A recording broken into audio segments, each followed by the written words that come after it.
గారిని 2 నిమిషాలు మాట్లాడాల్సిందిగా కోరుతా ఉన్నా.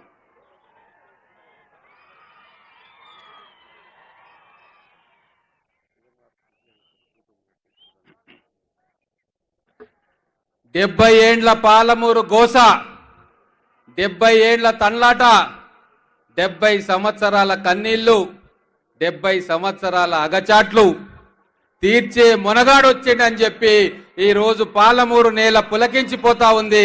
స్వాగతం చెప్పడానికి వేలాది మంది ఇక్కడికి వచ్చిండ్రు.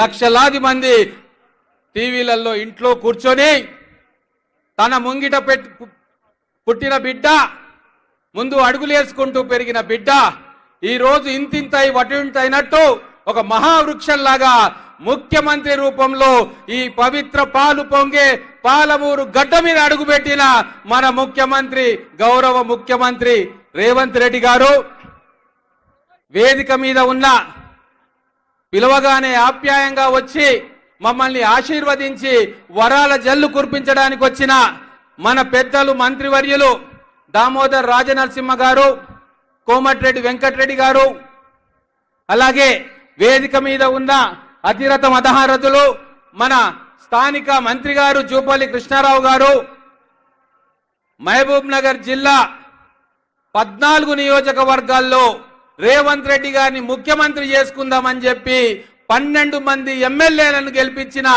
అశేష జనవాహిని ఈ కార్యక్రమానికి విచ్చేసిన మా సహచర ఎమ్మెల్యేలు, డిసిసి ప్రెసిడెంట్ మధుసూదన్ రెడ్డి గారు, అందరికీ వందనాలు తెలియజేసుకుంటా ఉన్నాను. ఈరోజు ముఖ్యమంత్రి రాక కోసం మొత్తం జిల్లా ఎదురు చూస్తా ఉంది.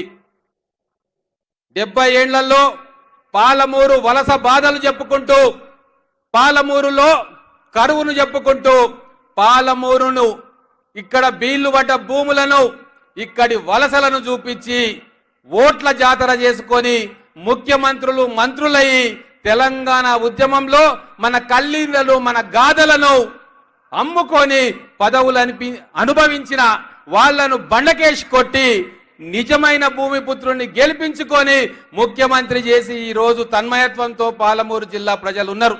వారి ఆశయాలకు, వారి ఆశలకు అనుగుణంగా ఈ రోజు మా బిడ్డ, మా గౌరవ ముఖ్యమంత్రి పదవి చేపట్టిన కొద్ది రోజుల్లోనే నారాయణపేట్ కొడంగల్ ఎత్తిపోతల పథకాన్ని 3000 కోట్లతోటి శంకుస్థాపన చేసి బిడ్డ ప్రేమ ఎట్లుంటదో, తల్లి కోసం కొడుకు పడే తపన ఏందో ఈ 100 రోజుల్లో చూపించిండు.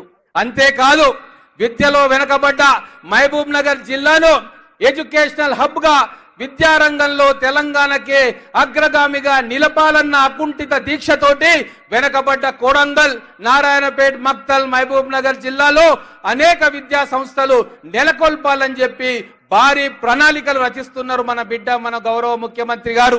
వారి ఆశయ సాధనలో, వారి అడుగులకు మడుగెత్తి, వారి అడుగుజాడల్లో మా జిల్లా ఎమ్మెల్యేలందరూ కూడా అభివృద్ధి పథంలో మన జిల్లా ప్రజలను, మన జిల్లాకు వారిని సంతోషపెట్టడానికి అహర్నిశలు కృషి చేస్తా ఉన్నాం. ఇంజనీరింగ్ కాలేజీలు కావచ్చు, లా కాలేజీ కావచ్చు, యూనివర్సిటీకి నిధులు కావచ్చు, అండర్ గ్రౌండ్ డ్రైనేజీలు కావచ్చు, మున్సిపాలిటీలు కావచ్చు, గ్రామాలకు కావచ్చు, ఇన్నాళ్ళు జరగని అభివృద్ధి ఖచ్చితంగా జరిగి తీరుతుంది. మన బిడ్డ వాటిని జరిపిస్తాడన్న నమ్మకం మన పాలమూరు బిడ్డల్లో ఉన్నది. ఈరోజు మాట తప్పని, మడమ తిప్పని వ్యక్తిగా, అవినీతి మచ్చలేని వ్యక్తిగా, అవినీతి పరుల గుండెల్లో నిద్రిస్తున్న ముఖ్యమంత్రి గారు గత 10 సంవత్సరాల్లో జరిగిన విధ్వంసాన్ని, ఆర్థిక విధ్వంసం, విద్యుత్ రంగంలో విధ్వంసం, ప్రాజెక్టులలో అవినీతి కళ్లకు కట్టినట్టుగా తెలంగాణ ప్రజలకు శాసనసభ సాక్షిగా చూపించి 10 సంవత్సరాల నరకయాతన నుంచి మనకు దారి చూపి వెలుగులు నింపే కార్యక్రమాన్ని మన గౌరవ ముఖ్యమంత్రి గారు చేపడతా ఉన్నారు. ఇంత పారదర్శకంగా ప్రజల మధ్య, ప్రజల కోసం పనిచేస్తున్న మన ముఖ్యమంత్రి వర్యులు ఈ రోజు ఒక స్వప్నంతో తెలంగాణ రాష్ట్రంలో పరిపాలన సాగిస్తా ఉన్నారు. మన పాలమూరే కాదు, రంగారెడ్డి, నల్లగొండ జిల్లాలకు సాగునీరు అందించడానికి అనేక ప్రాజెక్టులకు శ్రీకారం చుట్టిండు.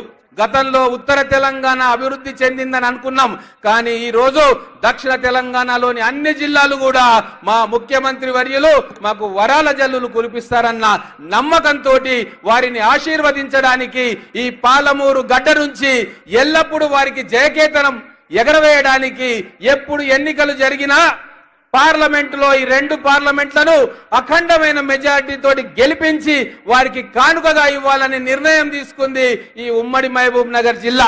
ఇంత పెద్ద ఎత్తున తరలి వచ్చి మన ముఖ్యమంత్రి గారికి ఆశీర్వదించి మా అందరికీ వెన్నుతట్టి ప్రోత్సహించడానికి వచ్చిన మా పాలమూరు బిడ్డలందరికీ కూడా చేతులెత్తి నమస్కారం చేస్తూ